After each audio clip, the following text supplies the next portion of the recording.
Au Maroc, le secteur des industries de textile et d'habillement fait face aux défis de la pandémie et de la concurrence déloyale sur le marché local et à l'export. Comment rendre ce secteur plus compétitif?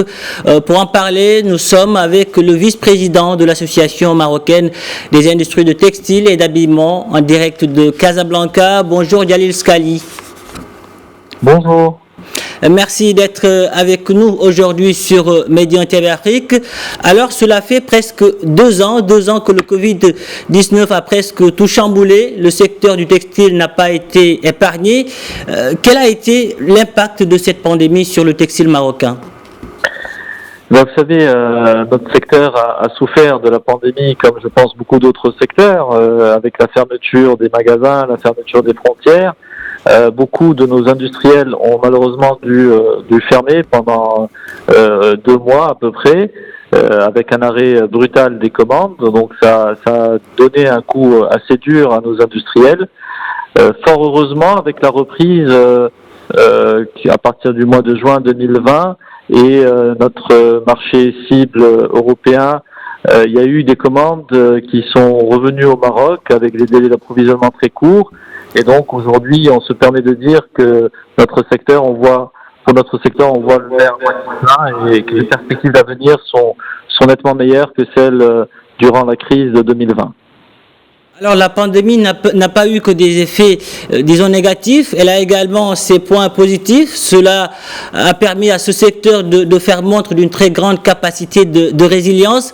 Quel enseignement en avez-vous tiré ?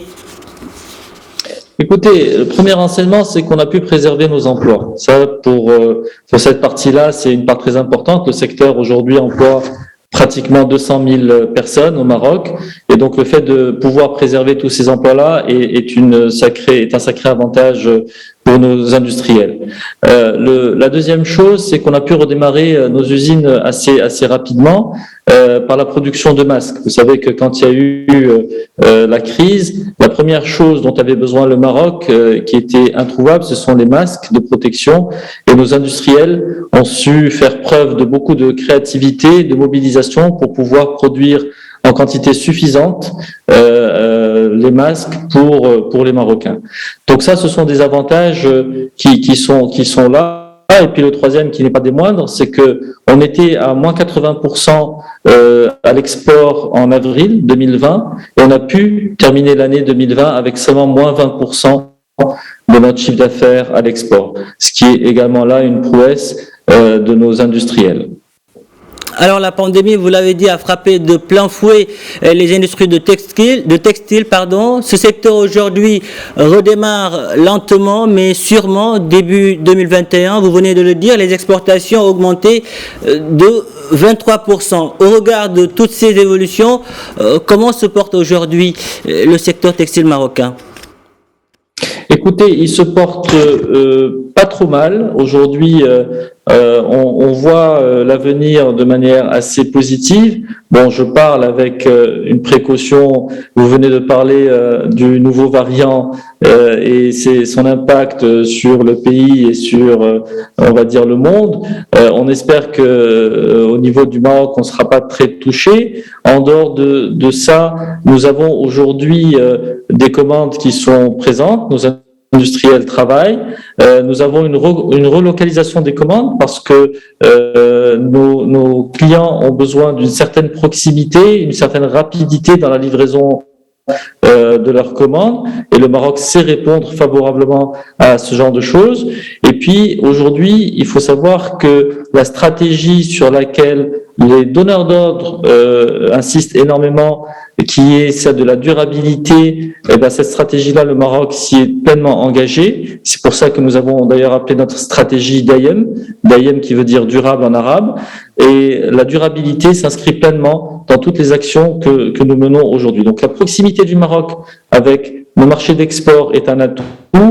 L'engagement dans la durabilité, aussi bien environnementale, économique et sociale, est une réalité pour notre secteur au Maroc. Justement, Djalil Scali, pour relancer ce secteur, vous en êtes conscient, il faudra se mettre au diapason des normes environnementales et du développement durable.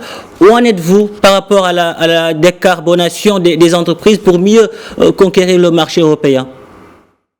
Alors, c'est un sujet qui est d'actualité chez tous nos industriels et nous travaillons de manière assez forte pour pouvoir répondre favorablement à ça. On sait que la taxe carbone démarre en Europe le 1er janvier 2023. Aujourd'hui, nous suivons de très près qu'est-ce qui va être demandé par rapport à ça. Au Maroc, nous avons déjà commencé à initier les entreprises et à les sensibiliser à produire de manière plus verte, notamment grâce à l'utilisation d'énergie verte. Ça, c'est quelque chose qui commence de plus en plus à être présent chez nos industriels.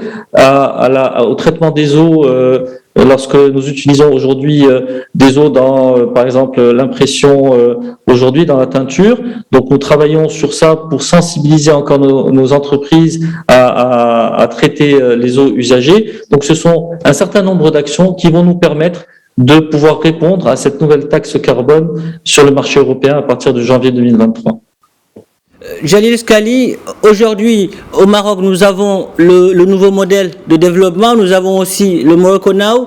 Selon vous, en quoi ces leviers présentent des opportunités et axes de développement pour les industries de textile et d'habillement? Alors, notre stratégie d'AIM 2035 est parfaitement en ligne avec le nouveau modèle de développement du Maroc. Nous avons aujourd'hui enregistré les 10 actions, ce que nous appelons aussi les 10 commandements de notre stratégie à l'horizon 2025, en pleine ligne de mire avec le nouveau modèle de développement.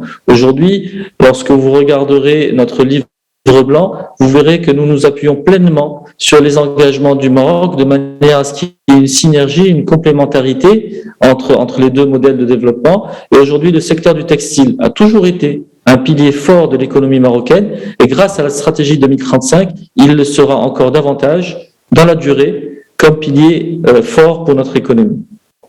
Djalil Scali, merci d'avoir répondu à nos questions. Je rappelle que vous êtes le vice-président de l'Association marocaine des industries de textile et d'habillement. Merci. Merci à vous.